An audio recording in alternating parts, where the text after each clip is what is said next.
com chinesa. Miquéias, Oi.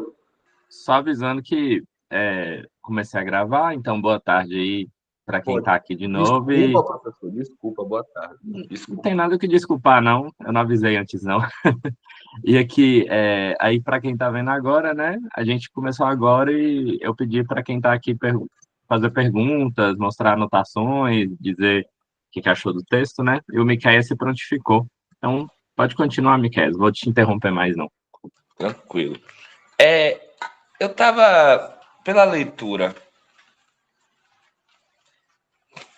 Cadê? Estou aqui com papel. Eu imprimi aqui esse negócio. Cadê? Quando você está procurando, eu lembro que esse aqui é o segundo encontro de filosofia chinesa do GNFIL, né? Do Grupo Nacional de Filosofia. Tem tanto no WhatsApp aqui, quanto no Instagram. E basicamente a gente se reúne para discutir textos filosóficos, sem muito mistério. Pronto. Aqui, professor, aqui na página 21. Sobre o contraste entre as histórias, os problemas práticos que Confúcio e Sócrates levantaram. O senhor pode explicar um pouquinho mais essa diferença?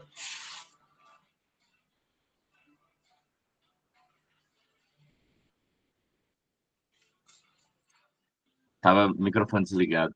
Especificamente aqui, eu imagino que você está falando do caso do Eutífron, do Sócrates, né? E do Isso, problema da ovelha aqui do Confúcio, né? isso. Certo. Mas você quer entender basicamente, eu entendi bem, o elemento prático que está aqui. É isso? Isso. Ok, vamos lá.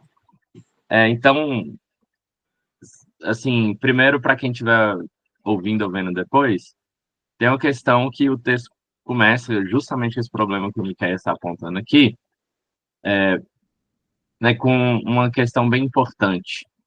Está começando com esse primeiro processo aqui que acontece, esse primeiro caso, na verdade, que acontece nos Analectos, capítulo 13, passagem 18. E aí, uma breve explicação, né? Analectos pode ser traduzido também como conversações, que é um registro dos diálogos e de algumas afirmações que o Confúcio fez em vida e que os discípulos dele registraram, ou pelo menos foi passado de geração em geração até alguém registrar. E normalmente, né, o que o autor aqui defende, o David Wong, ele está falando que existe um certo foco prático e uma proximidade com a experiência pré-teórica. O que significa? Na vida prática, em situações que você precisa tomar decisões e não tem muito tempo para refletir, vão acontecer né, situações que poderiam passar depois por um raciocínio mais teórico ético, mas que naquele momento não acontece, né? Necessariamente, pelo menos. E aí ele começa com um caso que é curioso porque ele acontece tanto nessa fonte chinesa, os Analectos ou Conversações de Confúcio, quanto também aparece no Tifron de Platão, que, como quase todas as obras de Platão, tem Sócrates como protagonista. E aí o grande ponto é o seguinte: tem uma situação social em que houve um roubo. E aí se tem dúvida se um parente, né, deveria denunciar o outro. Um parente próximo, né? A gente está falando de pai e filho. Então, essa é uma questão muito interessante, voltando à pergunta específica é, que o Miquel fez, que é a questão propriamente da prática. Esse é um problema prático por um motivo muito simples. A resolução dele terá consequências em ações, em primeiro lugar, né? A resolução dele vai demandar ações, e essas ações vão gerar também reações. Então, essa é uma maneira de explicar. Sendo mais direto ao ponto, alguém vai decidir aqui quem vai ser culpado por um roubo. A pessoa que for culpada pelo roubo terá que pagar penas. Então, serão feitas ações contra ele, né? Seja privada da liberdade ou fazer alguma punição corporal, por exemplo, alguma coisa nesse sentido. Então, vai acontecer alguma coisa prática. direta, com o corpo, com a própria pessoa que, que será culpabilizada. Para culpabilizar essa pessoa, tem que passar por um processo de decisão de quem é culpado e quem não é. E, de novo, é uma decisão também prática, porque vai demandar, primeiro, um raciocínio, que até aí você pode até tentar argumentar que é teórico, mas eu já estou indicando aqui o início de uma prática, no próprio processo de pensar, então não é uma mera reprodução, mas é um exercício de decisão, mas passa também por uma fala articulada dentro de um certo jogo de normas sociais para o que eu vou levar em conta para dizer quem é culpado e quem não é. Lembrando que nesse jogo de regras sociais, ser culpado tem consequências, como eu já disse, de punições ou de qualquer coisa nesse sentido.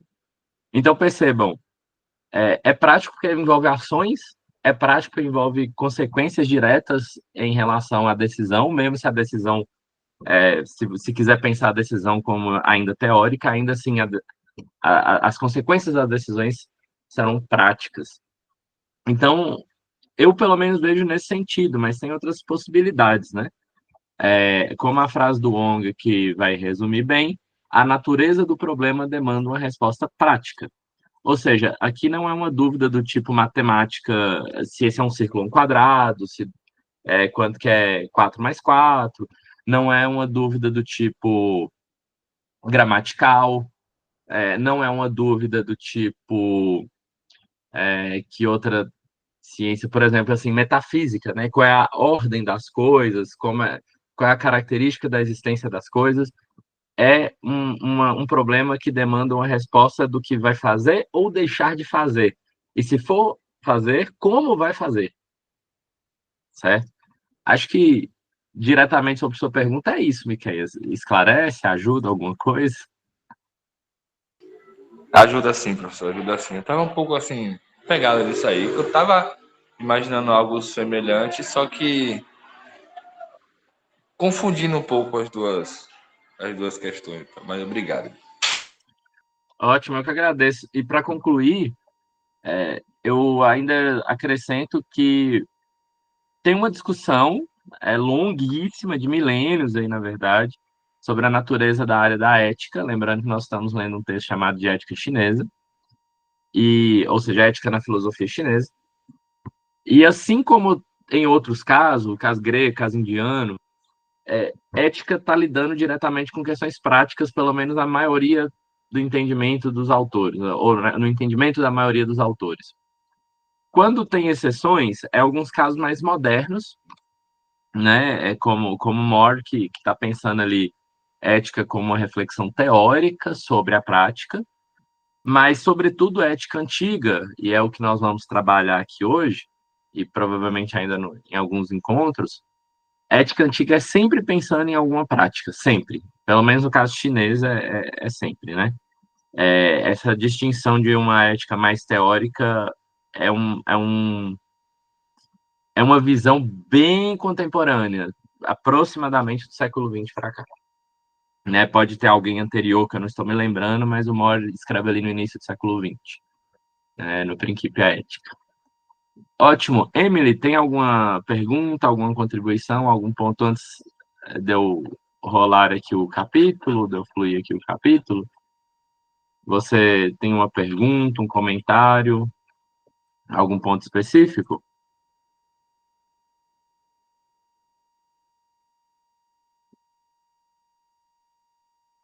Você falou por enquanto não, mas depois você falou, eu não, o que que esse A, eu não sei o que que esse A quer dizer. Mas, opa, uma ótima questão, ótima questão. Você acha interessante por que essa diferença? Se você quiser, você pode até abrir o microfone também, tá? Fala como quiser, seja oral ou escrito, mas me diz assim, por que que você acha interessante? O que que você está vendo de diferente, de igual? O que que você está vendo de interessante nesse assunto?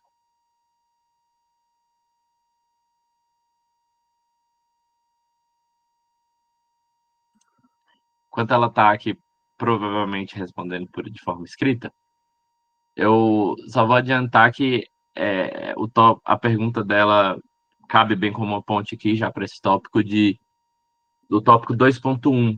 Então, como prometido, nós íamos entrar hoje no Ética Confuciana, e o ponto aqui é falar da ética da virtude, né? E aí que está um ponto interessante. Tem uma disputa metodológica que é legal todo mundo que estuda filosofia chinesa ou filosofia por bases chinesas ou dialogando com a China saber, que é a noção do seguinte: nós vamos estudar, perceba as minhas palavras, pensamento chinês a partir de seus próprios termos, somente, exclusivamente.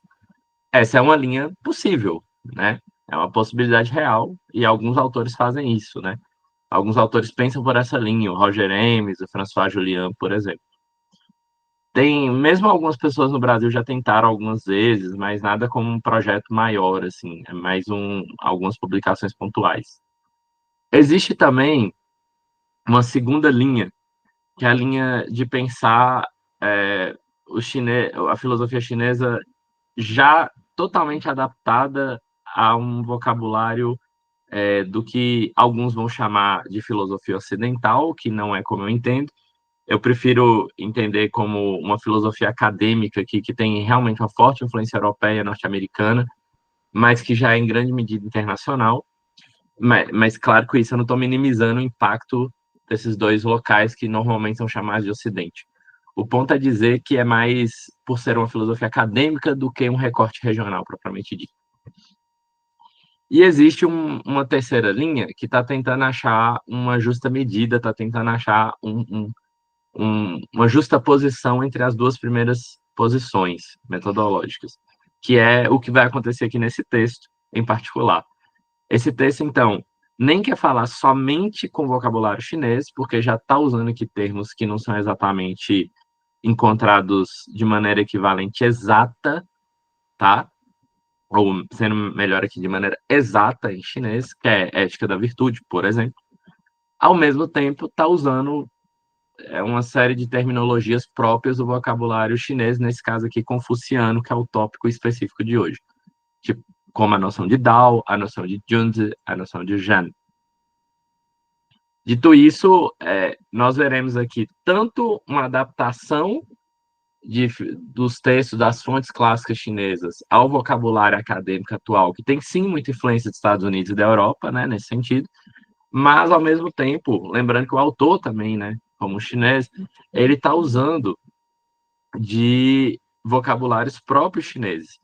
Então, como é que está feita essa justaposição? É inserido numa área, ele está apresentando a área de ética, tal como é entendido numa concepção acadêmica, que tem muita influência da Grécia, com certeza, mas, ao mesmo tempo, ele está usando um vocabulário propriamente confuciano. Isso aqui é muito relevante. Então, ele não vai ignorar os termos originais, muito pelo contrário, vai levar em conta esses termos originais, mas ele está inserindo dentro desse debate mais amplo. Então, dito isso, eu vou avançar aqui. Emily, você pode escrever a qualquer momento, tá? Fica à vontade. Ah, na hora que eu falei, ela mandou aqui. Então, vamos ler o que ela escreveu. É porque, diz Emily, né? É porque a própria aplicação de virtude na ética confuciana já carrega esse aspecto de praticidade, tendo em mente as consequências das ações. Enquanto na ética ocidental a gente lida muito com o aspecto do ideal, do absoluto. Muito interessante, muito interessante. Para quem pegou, né, a conversa só agora, ela está se referindo também a esse aspecto de praticidade que nós acabamos de conversar aqui com o Miqueias, né? Pois bem, existe um ponto importante, Emily, que eu deveria lembrar, assim, que de um ponto de vista geral, pelo menos os antigos, isso inclui, inclusive, gregos, né, antigos, ética está sempre pensando em questões de consequências das ações, sempre está pensando. Ainda que pode-se teorizar mais ou menos sobre um assunto. Agora, isso é um ponto importante também. Alguns autores, né, o próprio caso do Platão, tem uma idealização bem forte do que seria o ideal ético. Estoicos, eu diria que vão por esse lado também, de uma idealização muito forte. Acho que esses dois são que merecem mais destaque, né? Mas se vocês lembrarem de mais alguém pensar outras formas de filosofias antigas, é bem-vindo. Agora, eu entendo que comparado com platonismo, estoicismo e derivados dessas tradições, com o confucionismo, por outro lado, certamente o confucionismo é mais prático, sobretudo quando se fala de virtude, Emily. Eu realmente concordo com você. A ética confuciana é muito mais interessada na aplicação prática em um ideal praticável, sabe? Então, aqui começa um ponto que, na verdade, tem elemento diferente, mas tem em comum. O elemento diferente é, de fato, há mais ponto prático, eu concordo contigo. Mas tem um elemento igual que é a tradição confuciana também tem uma certa idealização, ou seja, também coloca uma referência, um critério alto de comportamento, fala de exemplos que seguiram esses padrões altos e tentam se chegar nesses padrões altos, ainda que como referências, não como uma mera imitação, ainda que pode ser imitação numa parte do processo. Mas a ideia é que cada pessoa alcance sua própria perfeição, sua própria excelência, né? Que é o objetivo de toda a ética das virtudes. Ser uma pessoa virtuosa, excelente. Então, ser uma pessoa que, no chinês, né, já começando a fazer esse diálogo, se no grego é o arete, se pode ser traduzido também como excelência, além da própria virtude, no chinês é de, né, que pode ser traduzido além de virtude como poder, como uma certa influência ou como uma certa qualidade que emana daquela pessoa. Então, quando se diz, né, e tem termos chineses para isso, que alguém é, por exemplo, é, autêntico, né, honesto, Chang, está falando que essa pessoa emite esse tipo de postura e que ela realiza na prática esse tipo de postura, né? E aí, de novo, aí duas coisas, né? Primeiro, um ponto em comum. O próprio Aristóteles também dizia que para ser honesto você tem que fazer o quê? Praticar honestidade, né? E é um ponto exatamente igual na tradição confuciana. Para ser honesto, você pratica honestidade, você não nasce honesto, né? Então não há um inatismo na tradição confuciana. Se entende justamente que virtudes são construídas, que virtudes são praticadas, primeiro pontualmente, até que se tornem um traço de caráter, até que se torne alguém que é, como no exemplo da honestidade, sempre honesto. Ou pelo menos na extrema maioria dos casos, a tendência da pessoa é agir de forma honesta, né? Inclusive, tem uma gradação em chinês, né? Eu lembro algumas de cor aqui. Se vocês quiserem, eu posso pegar um slide sobre isso, que é da pessoa mesquinha, da pessoa comum, né, regular, passando por uma pessoa, por exemplo, uma pessoa boa, uma pessoa virtuosa, uma pessoa educada, até chegar no ideal do sábio. E que, do ponto de vista confuciano, tem vários exemplos de pessoas sábias, não é? Apesar de que normalmente são exemplos de pessoas da antiguidade, mas admite-se que qualquer pessoa pode se tornar sábio. Isso é praticável, isso é viável. Inclusive, a Anne Chang, né, uma autora muito importante traduzida aqui no Brasil, ela comenta no História do Pensamento Chinês que Confúcio, inclusive, tem uma certa aposta na perfectibilidade do ser humano.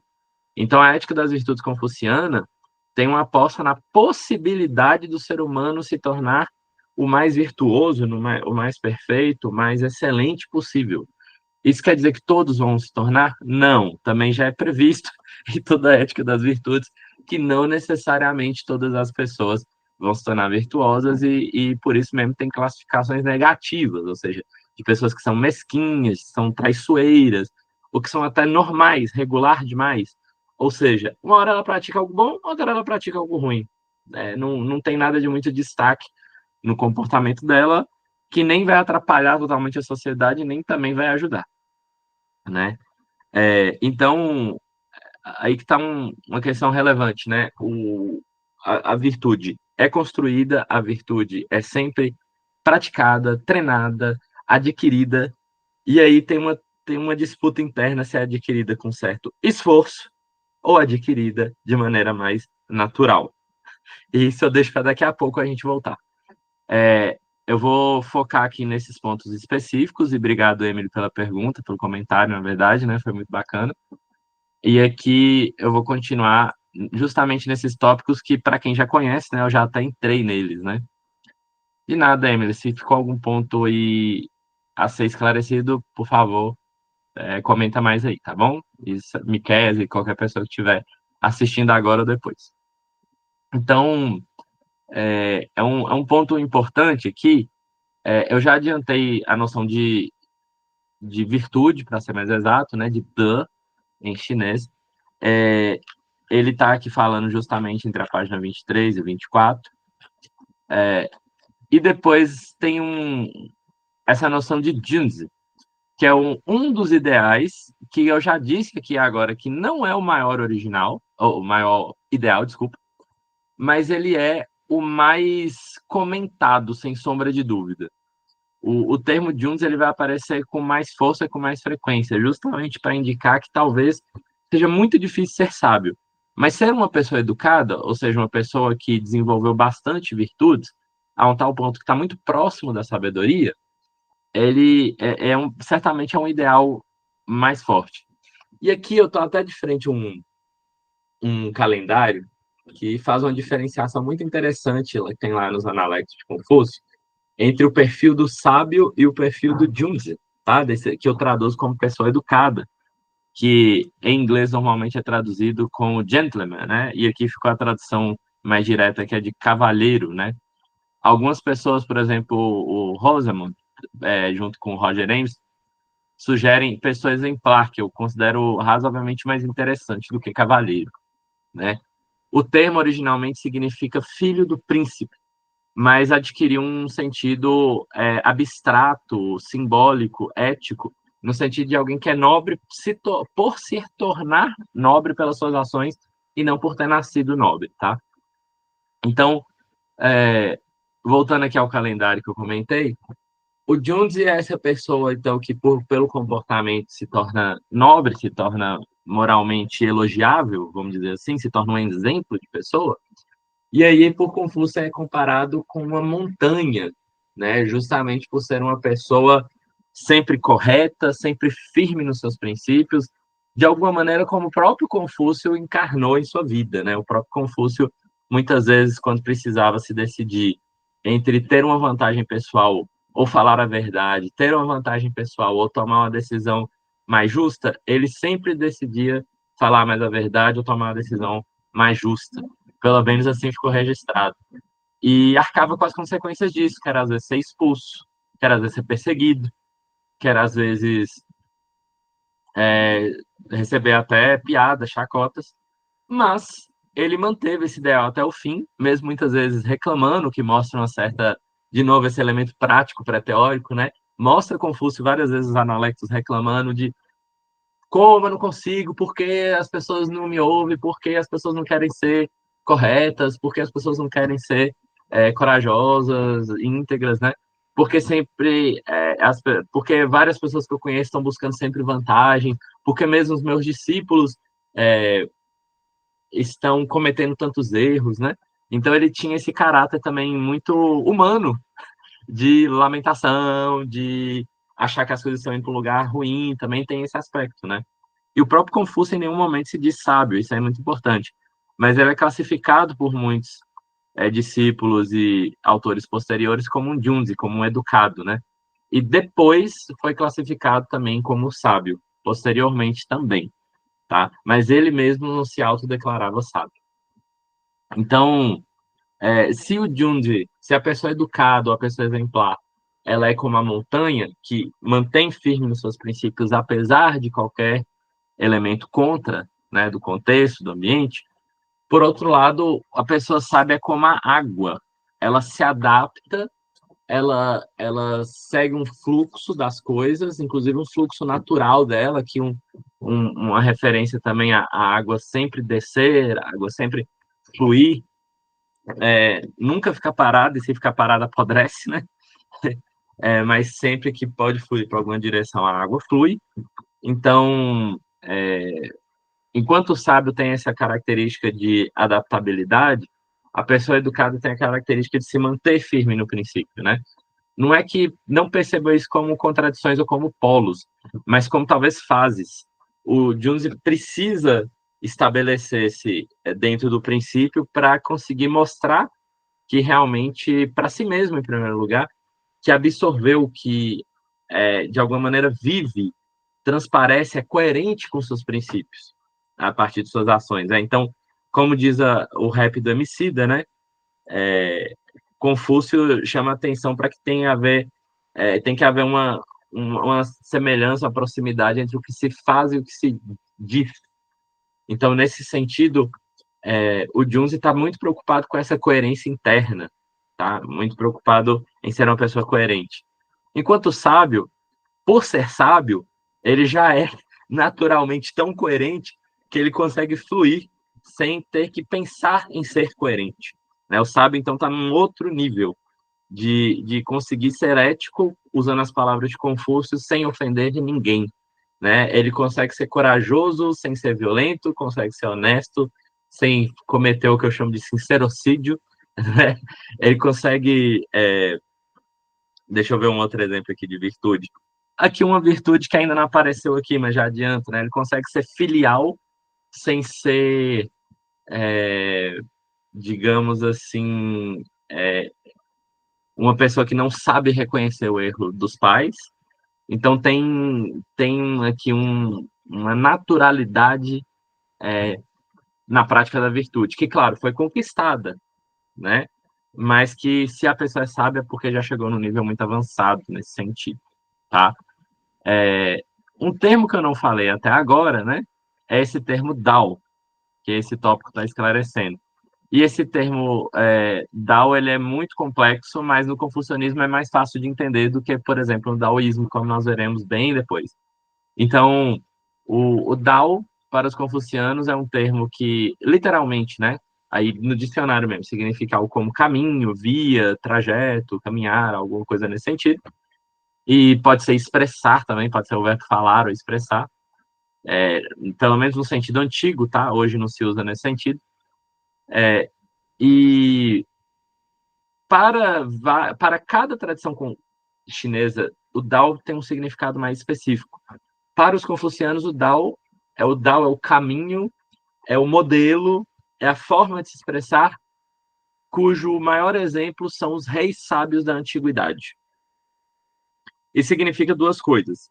Isso significa que é um Dao muito mais Jandao, é um Dao dos humanos, é o Dao da humanidade, mas também significa um Dao politizado. Ou seja, no final das contas, a tradição confuciana é sempre muito politizada. Ética e política está sempre muito conectado. O projeto ético confuciano não é apenas para uma resolução pessoal da própria felicidade, do próprio bem-estar, ainda que inclui isso, mas é também um projeto de sociedade, é um projeto político mais amplo, né? Ainda que tenha elementos políticos que não sejam propriamente éticos e vice-versa, na tradição confuciana, mas são duas áreas que estão muito coladas, como é o normal ser mesmo, né? Na maioria dos casos, sobretudo na antiguidade. Um outro termo que eu não falei e está aparecendo aqui no texto é um termo chamado Zhen.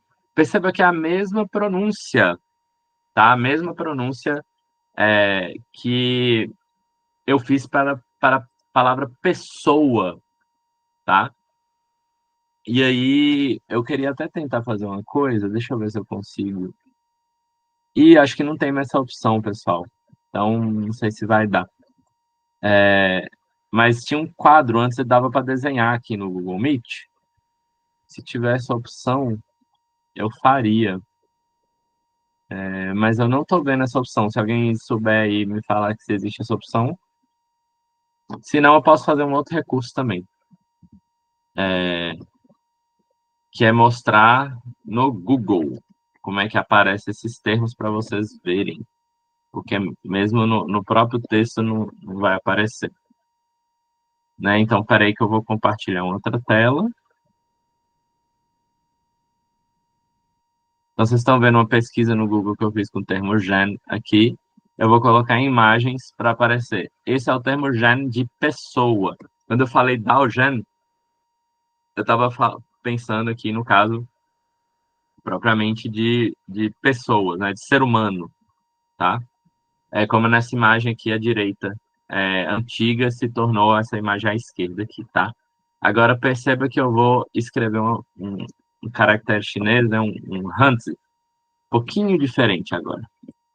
Opa, aí. Olha, já aparece Confúcio na hora.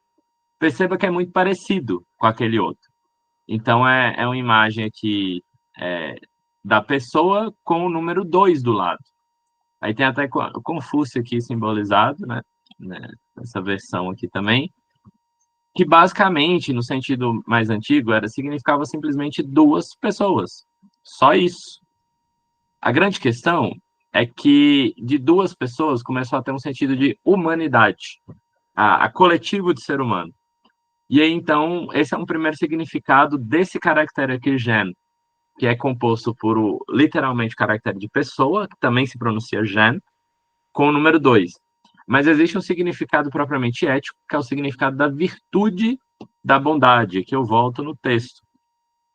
Pode ser traduzido também, como particularmente eu tenho traduzido, de uns anos para cá, como humanidade, como a qualidade de ser humano. Não no sentido inato, mas no sentido a qualidade de exercer a capacidade de reflexão, a possibilidade de tomar as melhores decisões, a possibilidade de exercer a cultura humana, né? Então, eu tenho traduzido como virtude da humanidade nesse sentido, mas um termo mais comum também é benevolência, né? Ou algo nesse sentido. Ainda que às vezes traduz como bondade também. Então, essa é uma questão importante. Quem que é esse quem que é esse gênero, né? É propriamente dito, às vezes é definido nos Analectos de Confúcio como amar as pessoas, que é um termo ai, né? Que às vezes, hoje é claramente traduzido como amar, mas na antiguidade pode ser traduzido também como cuidar. Então, cuidar das pessoas tem um elemento aqui prático. A pessoa gênio é aquela pessoa que de fato cuida, é atento às pessoas, ajuda sempre que pode. Isso seria ser gen, ou mais exatamente exercer a virtude de gen, né? A virtude da humanidade ou benevolência, tá? E tem, claro, uma série de discussões nesse sentido. Eu vou apontar só uma aqui nesse momento, que é de uma autora que eu estou particularmente lendo muito no meu atual doutorado, que é a Amy Oberdin, que aqui nesse texto está chamando a atenção para o fato do exemplarismo. Ou seja, tem sempre uma pessoa ideal para você aprender a como ser benevolente. Porque você pode perguntar, se você não nasce benevolente, né, assim como com nenhuma outra virtude, como é que você se torna? Um caminho muito usado é o caminho do exemplarismo, é o caminho da observação pelo exemplo, da tomada de referência de um exemplo prático, observável, que você tem próximo de você, e se você não tiver, pela literatura, pelas histórias, né? Mas um exemplo que você sabe que a pessoa fez em determinadas situações para você ter um parâmetro do que fazer ou não. Que, volto a dizer, pode ter uma leitura inicial de imitação, e existe toda uma discussão interna sobre o quanto é válida essa imitação ou não, uma discussão interna no próprio confucionismo, mas a ideia é se tornar algo autêntico e próprio, florescido naquela própria pessoa, desenvolvido por aquela própria pessoa, tá bom? Então, apesar de se guiar por exemplos, a ideia é que cada pessoa desenvolva sua própria virtude, né? Nesse ponto aqui, antes de passar para o tópico 2.2, eu queria até pedir a participação do Miquel de novo. Miquel, você está por aí? Tô sim. Porque o Miquel fez o TCC dele sobre justamente uma filosofia da educação confuciana, e ele passou muito fortemente por esses pontos aqui, né? O ponto do gen, ponto que não foi falado até agora, do i, né? Da virtude. E eu, como eu enfatizei muito que a virtude se desenvolve, se aprende, né? Você não nasce com ela, e foi um tópico que o Miqueias desenvolveu mais. Você pode falar um pouco para a gente, Miqueias, como é que você, assim, espontaneamente diria, a partir da sua leitura aqui dos confucionistas, né, antigos, sobretudo o próprio Confúcio, como é que seria esse processo de aprender a ser virtuoso, é, em um processo educativo, por exemplo, um processo escolar, sabe, ou num curso livre? Como é que seria esse processo de aprender a ser virtuoso em um processo educativo mais formal? Você tem alguma coisa para dizer para a gente nesse sentido? Oi, gente, boa tarde.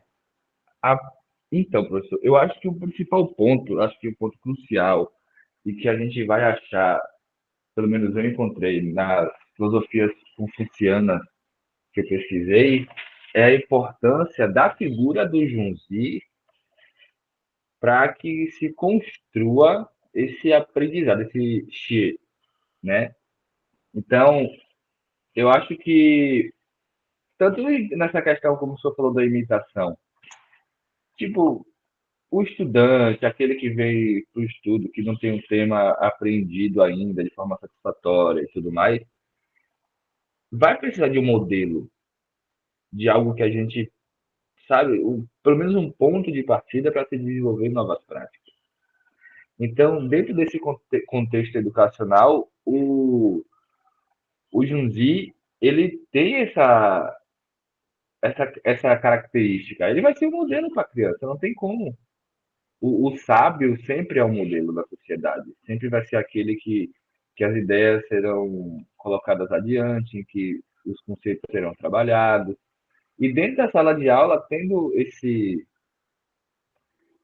modelo a ser seguido, que com certeza vai imprimir nos estudantes alguma coisa a ser feita, então, se esse modelo for virtuoso, com certeza a prática desenvolvida a partir dele vai ser virtuosa também. Eu espero ter explicado bem. Agradeço. Você acrescentou mais esse ponto importantíssimo, né? De que muitas vezes a pessoa é iniciante, ela não tem muito claramente um exemplo, né? Um modelo, né? Uma referência do que fazer. Isso é ótimo, porque isso é ótimo a ser pensado, porque, de novo, voltamos à questão prática, né? Uma coisa é você ler assim, existe a virtude da benevolência. Outra coisa é você ler que existe pessoas que exercem essa benevolência, exercem essa humanidade. E isso, a gente não corre sem andar primeiro, ótimo ponto, né? De que você vai aos poucos, né? Foi ótimo você falar isso, porque é o caso do meu filho, né? Ele tá começando a querer correr, mas ele tem 1 ano e 3 meses, ele ainda tá só andando rápido, né? Então, é preciso justamente não só ter exemplos, mas ter vários exemplos de uma certa progressão e você também poder aprender progressivamente, né?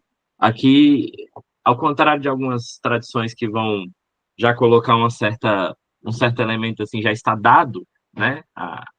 Aqui tem um elemento de construção da virtude muito enfatizada, né? E enfatizada também por um processo de compartilhamento social e de aprendizado social dessa virtude, né? Algo que, por exemplo, não é tão enfatizado na tradição socrático-platônica. Não estou dizendo que não exista, mas não é um ponto muito central. Aqui, entre os confucianos, é um ponto muito central, esse aprendizado via socialização. Né? Ótimo.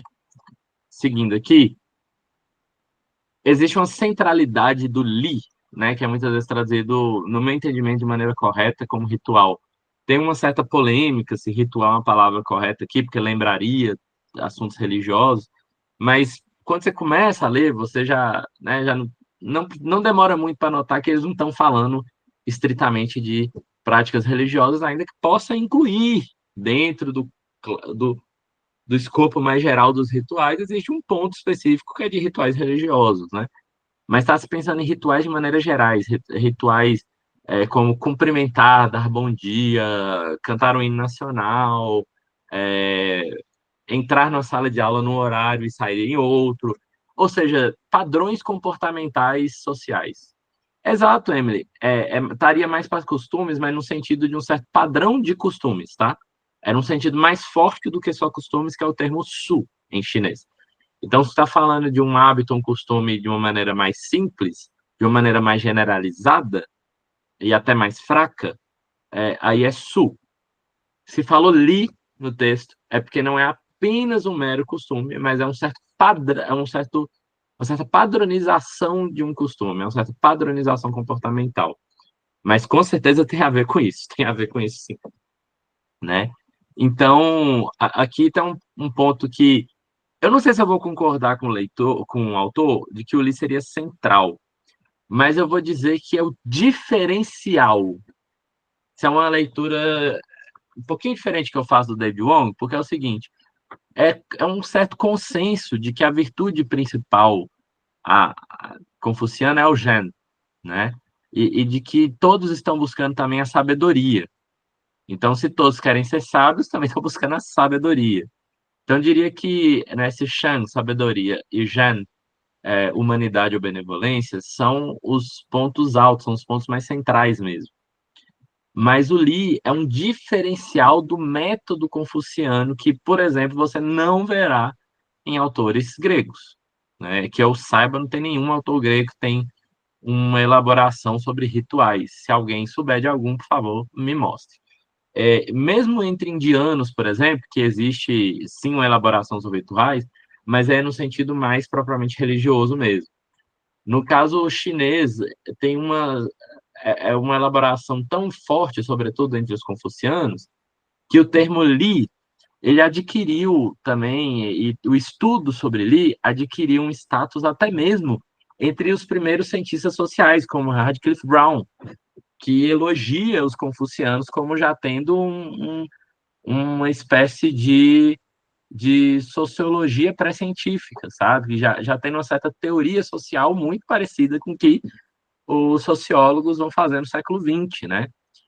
Não tanto a sociologia do século XIX ali nascente, mas uma sociologia do século XX, do início do século XX, é muito parecido com algumas acessões e tem já artigos para quem quiser estudar sobre isso. Eu mesmo já publiquei um em português e tem outros muito bons em inglês fazendo essa relação, mostrando como existe uma aproximação teórica muito forte entre as ciências sociais, sobretudo a sociologia do século XX, e as teorias sobre Li dentro do confucionismo, sobretudo por parte de Confúcio e de Xun, que nós não chegamos ainda no Xun, né?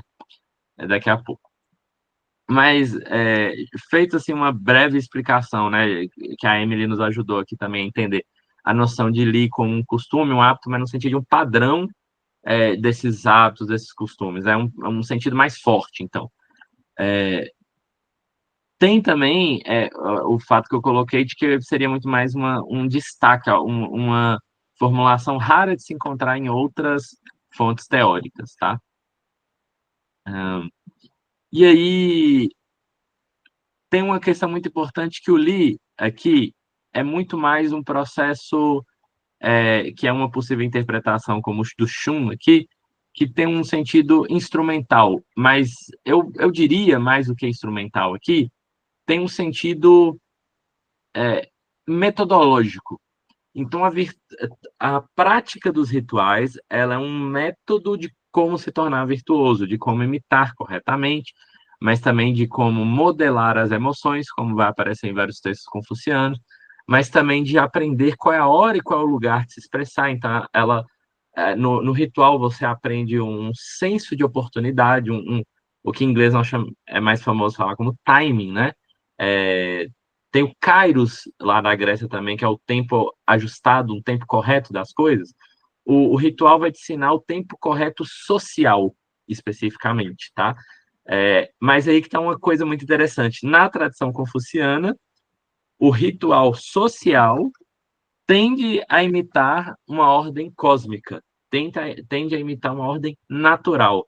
Então, tem várias metáforas de, assim como os planetas fazem né, seu ciclo, também os ritos têm um padrão, sabe? Tem muito dessas metáforas, inclusive astrais, né? De como existe um ciclo aí do céu, da atmosfera, do universo, também existe um ciclo humano, existe também modelos, padrões de comportamento humano que devem ser respeitados, né? Então, nesse sentido, Li seria um método, um instrumento para se tornar mais virtuoso. Tem um ponto assim que é falado no texto, mas que eu diria que foi mais enfatizado em outros textos, volto a falar da Anne Chang, lá no História do Pensamento Chinês, que é a noção, pessoal, de Li enquanto propriamente dito uma virtude. Então, o próprio termo Li, e aí eu vou usar aquele recurso de novo para vocês aqui, vou usar o recurso de mostrar na tela o termo. O termo Li, ele tem um sentido muito particular de uma prática social padronizada e que logo que tende a se repetir, que tem um certo significado, que tem um tempo correto, um lugar correto a ser feito, mas tem algo até mais importante para nós, né? E o sentido etimológico aqui original está de alguém, de alguma maneira, oferecendo uma oferenda à frente de um altar, né? Daí que alguns interpretam que tem um elemento religioso, mas volto a dizer, apesar dessa etimologia, não é só ritual religioso, mas é de uma maneira mais ampla, tá? Mas aqui, esse caractere e o próprio sentido do que está sendo falado aqui, na tradição confuciana, começou a ter um sentido também de consciência ritual. Começou a ter um sentido também e aqui eu vou voltar para o texto, né? De uma maneira específica de se expressar, tal como acontece em rituais. Então, diferencia aqui, de um lado, ainda que a mesma palavra, aquele mesmo caractere que eu acabei de mostrar, de um lado nós temos o li descritivo, ou seja, e normativo, né? Também, ou seja, como acontece os comportamentos, sentido descritivo, como devemos nos comportar, sentido normativo, mas tem um sentido específico também de virtude, que também tem algum grau de normatividade, mas aí é no sentido reflexivo, de como você vai refletir sobre um comportamento adequado a ser tomado a partir de uma certa referência ritual. É um caso muito usado aqui, que eu mesmo desenvolvi no artigo, quem quiser pesquisar aí sobre ritualidade intelectual no artigo que eu publiquei, é um sentido usado em sala de aula, que pode interessar também bastante o Miqueias, que é o seguinte sentido: muitas vezes nós temos uma dificuldade de saber quando é a hora de intervir em sala de aula, né? Seja por um ótimo motivo, né? Porque nós temos uma dúvida, nós temos um comentário que pode acrescentar, seja por um sentido até corretivo, sabe? De quando se deve se retratar, ou quando educadamente você explica para o professor que não é o caso do que ele está falando, né? Às vezes porque, sei lá, o professor simplesmente errou o tópico da aula, alguma coisa assim, né? Mais técnica, ou mesmo de conteúdo. E aí o senso ritual, a consciência ritual, é justamente saber qual é o momento correto, qual é uma leitura do ambiente, o entendimento do ambiente mais perspicaz, mais correto, e qual seria uma decisão mais sábia, a qual comportamento tomar para ajustar aquela situação de uma maneira que seja mais correta para todos, mais justo para todos. Então, o senso ritual ele vai te dar uma percepção do lugar, do tempo, do com quem eu devo falar, como eu devo falar, quando eu devo falar, se eu devo falar, se eu devo fazer ou deixar de fazer alguma coisa. Então, a virtude da consciência ritual é a virtude de você estar cada vez mais bem calibrado, regulado nessa habilidade de saber quando, onde, com quem falar alguma coisa ou fazer alguma coisa, né, de maneira geral, tá? Seguindo aqui, né?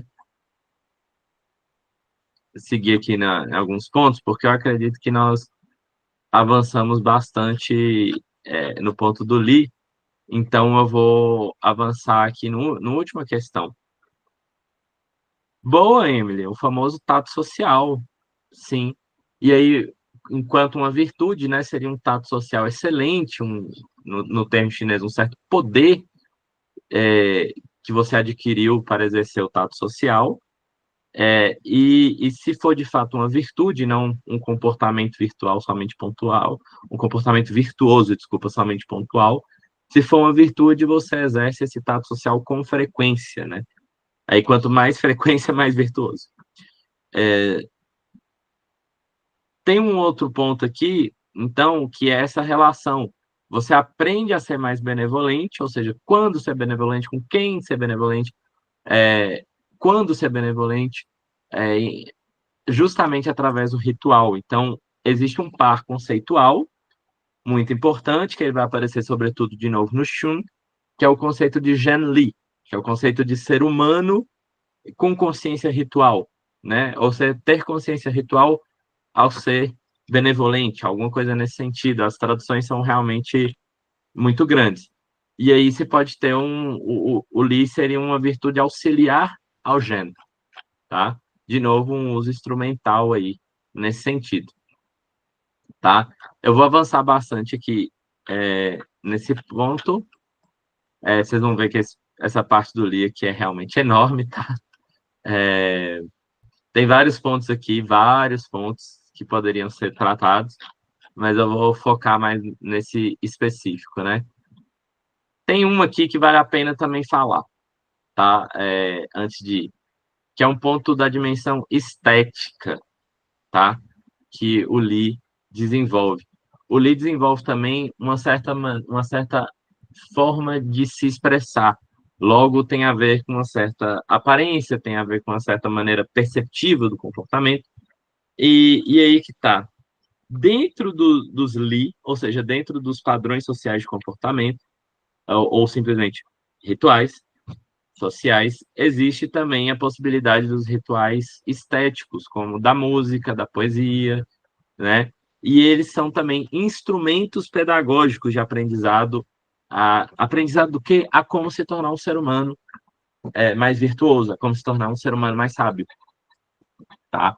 E isso é um ponto importante que eu tenho desenvolvido mais também nas minhas pesquisas, tem muito a se falar sobre esse assunto, mas aqui, por causa do tempo, por causa do recorte do nosso encontro, eu vou resumir na ideia de que tanto música quanto poesia te ajudam a modelar melhor suas emoções, te ajuda, por consequência, a tomar decisões mais bem informadas, até mesmo pelo que você está sentindo pela situação, mas também te ajuda a expressar-se de uma maneira mais refinada. A poesia, por um lado, vai te dar um vocabulário maior, e a música, de novo, vai te ajudar num certo tempo e numa certa postura mais adequada diante das coisas. Uma consequência disso é a própria dança, que pode te ajudar também a como se expressar corporalmente de maneira mais adequada, né? Dança que é aliada com música nesse sentido, tá? Então, aqui tem um ponto que eu não vou ler muitos detalhes, tá? Mas eu vou focar nesses 3 pontos aqui, não vou aprofundar mais que isso, tá bom? Que é o seguinte: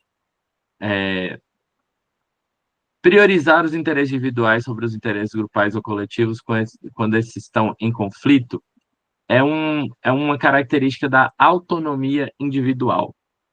Pois é. Na tradição confuciana, se tende justamente para uma direção contrária.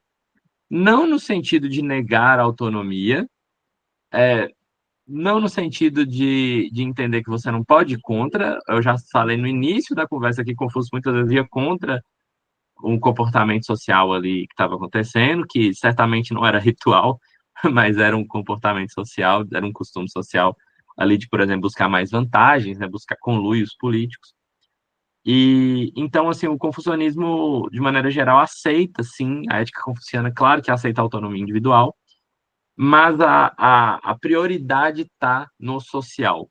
Aqui é um ponto que, para quem convive com chineses, de maneira geral, pelo menos alguns chineses, né, já deve ter percebido que isso é um impacto civilizacional que tem até hoje.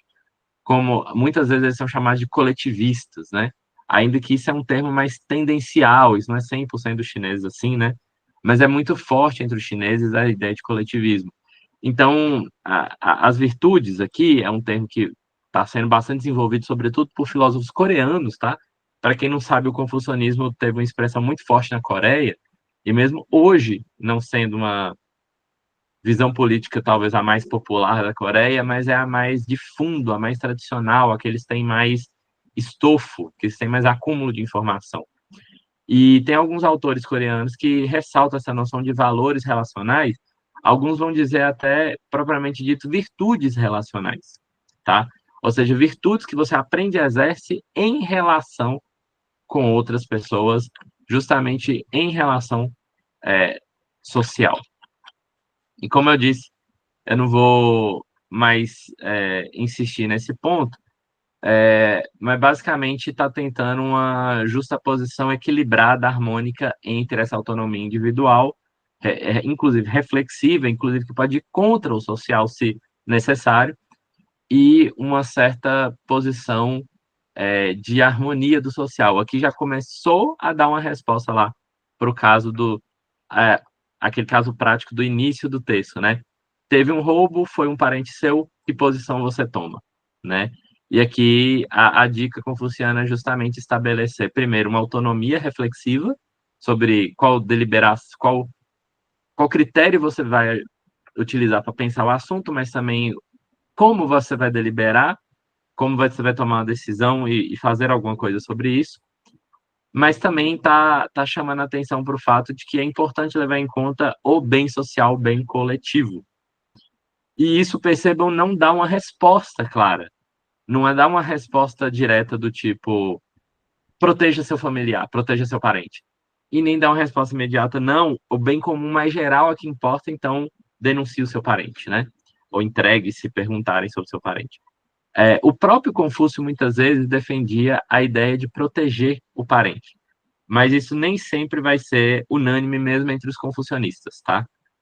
O que se sabe é que o bem coletivo importa. Isso é o que mais está em jogo. E esse bem coletivo leva em conta, sim, sua família, e leva em conta que você tem uma alta consideração pela sua família, em especial pelos seus pais. Mas também leva em conta que você deve ter consideração pelos governantes, deve ter consideração pelos amigos, deve ter consideração é, pelos professores. Então, não é tão simples a decisão quanto possa parecer no primeiro momento, né? Você teria que utilizar de um raciocínio de todo modo antes de tomar a decisão, tá? E aqui chegamos numa das dimensões aqui, ainda bastante antes do final, mas já indo do meio para o final aqui, essa virtude aqui que eu vou começar a falar agora é talvez a mais destacada. Eu vou até precisar colocar aqui de novo um caractere para vocês verem como é interessante esse termo. Que a virtude da filialidade, xiao, ela, ela tem uma característica é, que é justamente aqui, ó, alguém carregando uma criança no caractere original. É, mas essa imagem aqui está dizendo justamente a filialidade como um filho cuidar dos pais, é uma virtude que basicamente também os pais cuidando dos filhos, então é recíproco, né? Existe, então, uma relação muito interessante aqui, tá?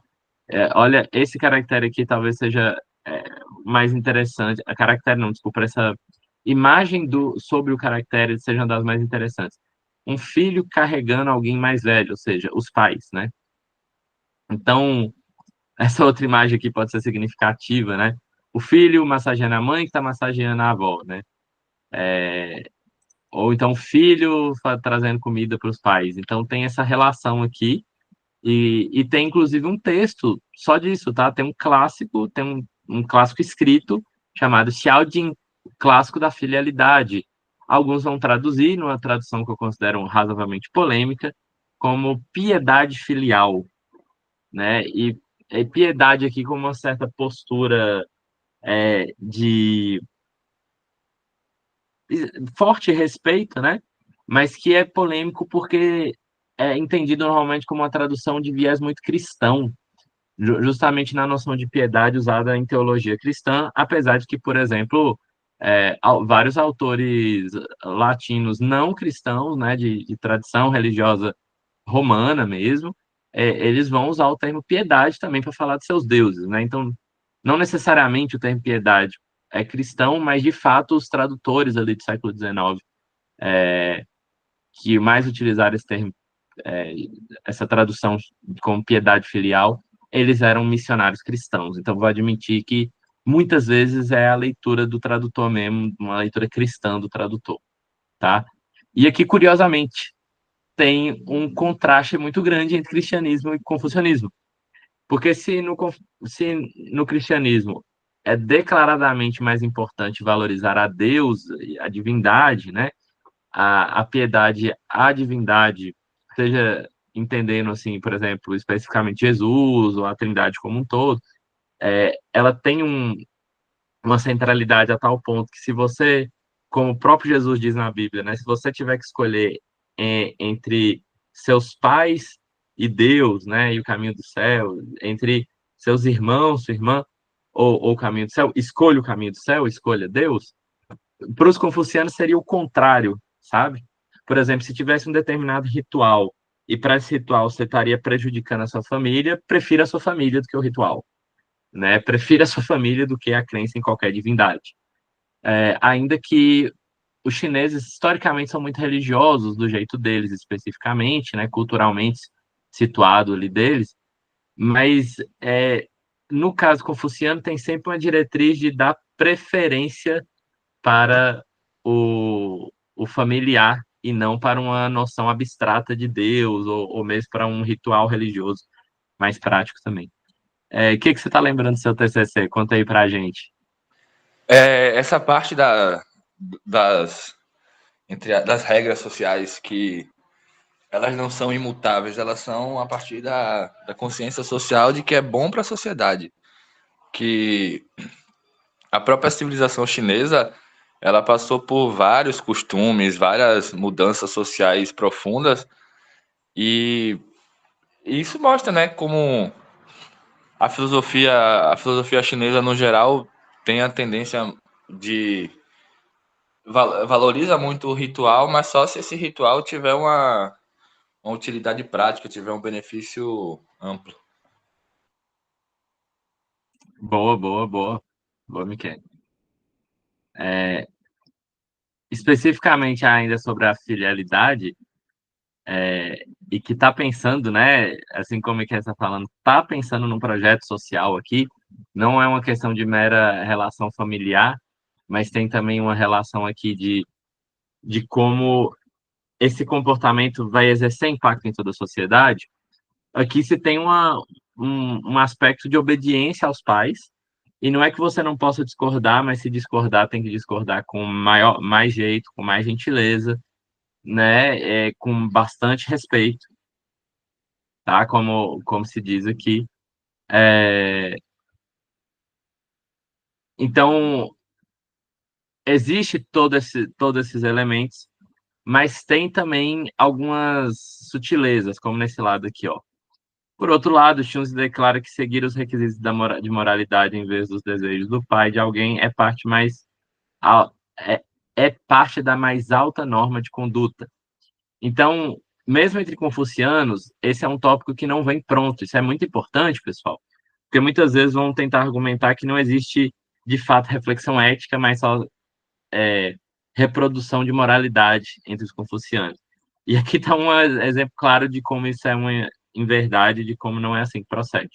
Entre os confucianos, é muito relevante justamente buscar justificativas, buscar uma compreensão de qual é o comportamento mais adequado.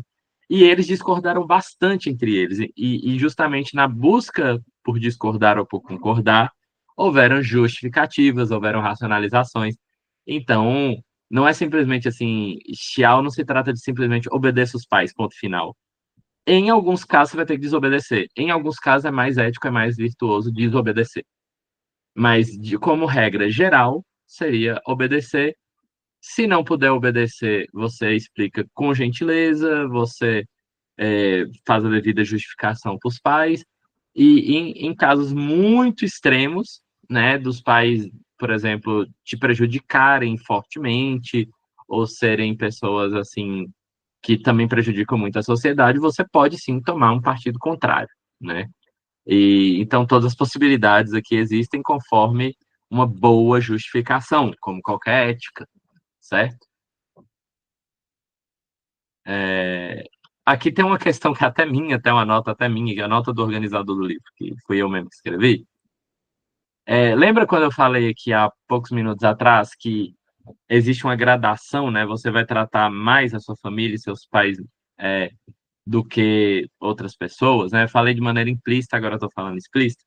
Isso tem um nome na tradição chinesa também, que é o cuidado diferenciado, às vezes pode ser traduzido também como cuidado, amor gradual, que é a filialidade é um exemplo muito importante, porque a filialidade é uma virtude que você exerce especificamente com algumas pessoas, né?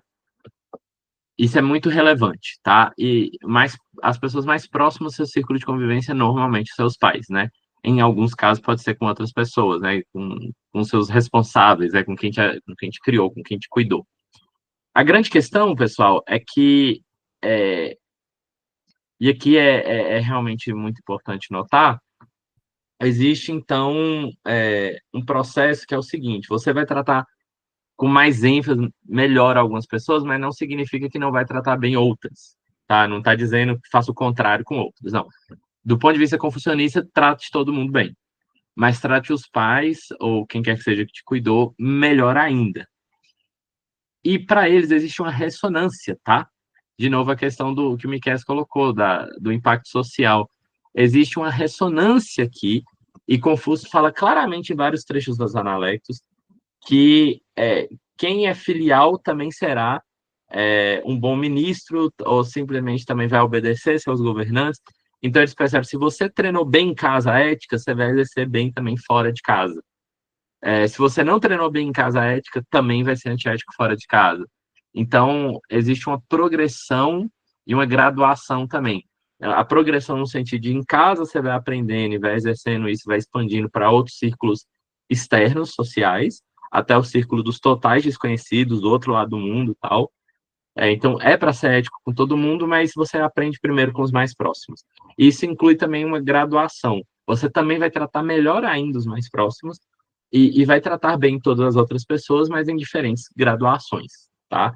Mas isso muitas vezes pode ser na graduação alta ainda, porque você tem que tratar bem certos governantes, até porque senão você tem algumas punições, né? Em muitos casos, pelo menos, né? A gente está falando pelo menos de governantes justos e que estão te tratando bem também. Então, nesse sentido, se você aprendeu como lidar com os pais, você tem esse exemplo de como uma pessoa numa hierarquia maior na sociedade deve ser tratada, então você vai conseguir exercer no time, né, no li correto, aquela habilidade social também, aquele tato, para usar o termo da Emily, que ela comentou aqui mais cedo, tá? Isso não é meramente ser obediente aos governantes, mas está falando, no caso de você, de ser um governante justo, é interessante que você apoie isso, né? Em caso de governantes injustos, os próprios confucionistas são a favor também de você tentar fazer alguma coisa contra, tentar fazer alguma coisa para derrubar. O próprio Confúcio tentou isso a vida inteira, Mêncio tentou, Xunzi tentou, e vários confucianos posteriores agiram a vida inteira para derrubar governantes injustos e para ou serem próprios exemplos de governantes justos ou para apoiarem governantes justos, tá? Então, não é meramente a obediência pela obediência. E aí, o Shao tem alguns impactos, inclusive se conectado ao Li, como, por exemplo, um tempo maior de respeito ao luto quando os pais falecem. E aqui tem uma polêmica interessantíssima que valeria todo um encontro, né? Então não vou insistir aqui, mas eu trato muito com meus alunos lá no Cefet, tem uma aula voltada só para isso, que é quando eu falo dessa possibilidade aqui de como é que você aqui no Brasil trataria. Você trataria todas as pessoas iguais? Então, por exemplo, mesmo velório, você iria igualmente o velório de todos, ou se for de alguma pessoa próxima, o velório teria um grau de importância maior? Você mostraria, através do velório, através dos seus sentimentos e até da materialidade do ritual, uma certa importância maior que você dava para aquela pessoa. Da mesma maneira, assim como no caso do luto, dos ritos fúnebres, existe também como você exerce isso através da música, tá? existe também uma forma de exercitar a filialidade, exercitar também virtudes através da música. Em ambos os casos, teve um opositor dele, que vai aparecer de novo no final desse texto, que é o Mozi, que vai justamente ser contra essa posição e defender uma posição mais universalista, defender que você deve tratar realmente de maneira mais igual a todos e deve se focar muito mais em atender às necessidades básicas e não ficar, por exemplo, fazendo um ritual pomposo para os seus pais ou para um governante, quem quer que seja, né? Então, existe esse debate também sobre não só o uso de recursos, mas como você vai tratar cada pessoa, inclusive nas relações mais práticas, né? Como ritos fúnebres, música e outras situações pessoais. Tá. A defesa de Mencio, e aqui estamos partindo para o final, tá bom, pessoal? A defesa de Mencio do cuidado com distinções e a sua teoria das raízes do conhecimento moral e da motivação da natureza humana. E aqui começa uma questão muito interessante. Justamente indo contra uma noção de um amor generalizado ali dos moístas, Mencio desenvolve isso que eu já comentei lá na minha nota de rodapé, né? Sobre, aqui é traduzido como cuidado com distinções, eu penso também um cuidado indiferenciado, cuidado gradual, em que Mencio está justamente mostrando o tempo todo como é importante valorizar os pais, e que esse próprio rito de enterro dos pais, ele é central, ele é muito relevante, ele tem um impacto muito forte no comportamento ético de alguém. Então, aqui tem uma relação muito interessante com emoções, com afetos, então. A ideia é se deixar sentir esse luto, se deixar sentir a tristeza, a melancolia de fato, tá? E usar ela como ou percebê-la, ou senti-la, aprendendo a ser uma pessoa mais ética, aprendendo a ser uma pessoa com mais empatia, com mais respeito, com mais time, né, o famoso tato social. E aqui, então, é muito importante o uso dos ritos, inclusive dos ritos, levando em consideração a maneira como você gradualmente divide a sociedade, gradualmente divide as suas relações pessoais entre círculos mais próximos e círculos mais distantes, ela vai também te fazer ser uma pessoa mais ética dentro dessa tradição. Porque está se argumentando que, basicamente, você vai aprender a tratar cada pessoa de maneira mais justa, porque cada uma ao que lhe cabe, cada um que merece, a cada um o que necessita, né? E é cada um também conforme a sua relação social mais adequada, né? Então, você não trata um professor como você trata exatamente um amigo, que você não trata exatamente seu pai, existem diferenciações, né?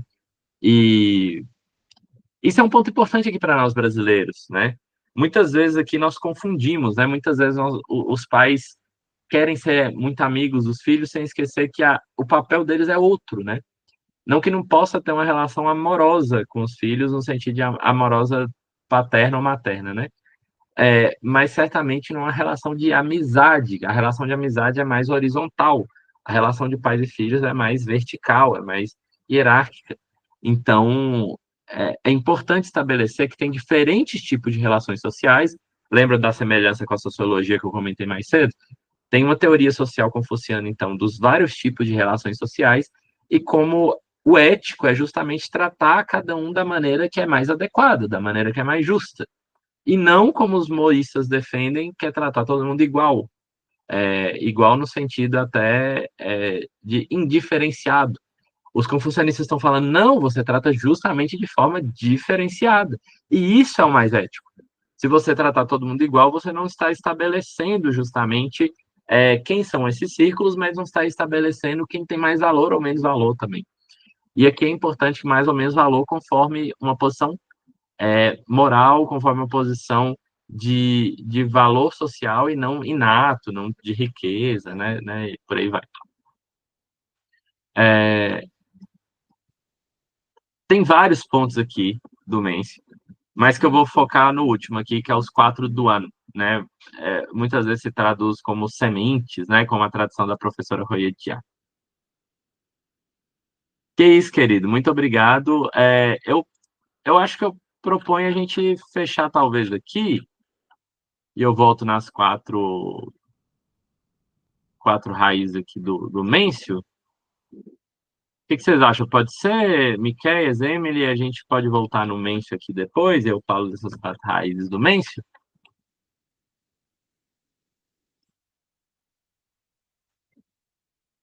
Ótimo. Vamos parar por aqui também, Miquéias, então? A Emily concordou. Antes de você sair, você tem algum comentário? Tem alguma coisa que vocês gostariam de falar? Algum acréscimo, até mesmo uma mudança, talvez? Horário, como a reunião funciona, ou mantemos como está? Beleza, Miquéias. Lembra que você sugeriu que a gente volta no ponto aqui bem do início do Mêncio, né? E vai ponto a ponto do que ele disse. Concordo. Aí ele disse assim, eu só posso agradecer, relembrei meus estudos e só posso esperar a próxima reunião. Bom demais, Miquéias, agradeço. Agradeço, querido. Emily disse que tá tudo tranquilo também. Então é isso. Eu acho que eu já vou parar a gravação se tá tudo tranquilo, né? Como a Emily falou. E nós continuamos na próxima reunião aqui, terminando essa parte. E se der tempo, a gente já entraria numa próxima ali, no ponto 3, tá bom? Então, eu que agradeço, mas assim, até veja como um encontro mesmo, tá? Pode perguntar, pode comentar. Eu estou falando mais aqui, mas eu estou justamente a ideia que entre mais pessoas, viu, Emily, que tenha mais interação. Então você fica à vontade para falar o momento que quiser, comentar, interromper, questionar, discordar, fica à vontade, tá bom? Aí é isso. Obrigado aqui também por quem assistiu até agora online, posteriormente, tá? E nos vemos na próxima. Até mais.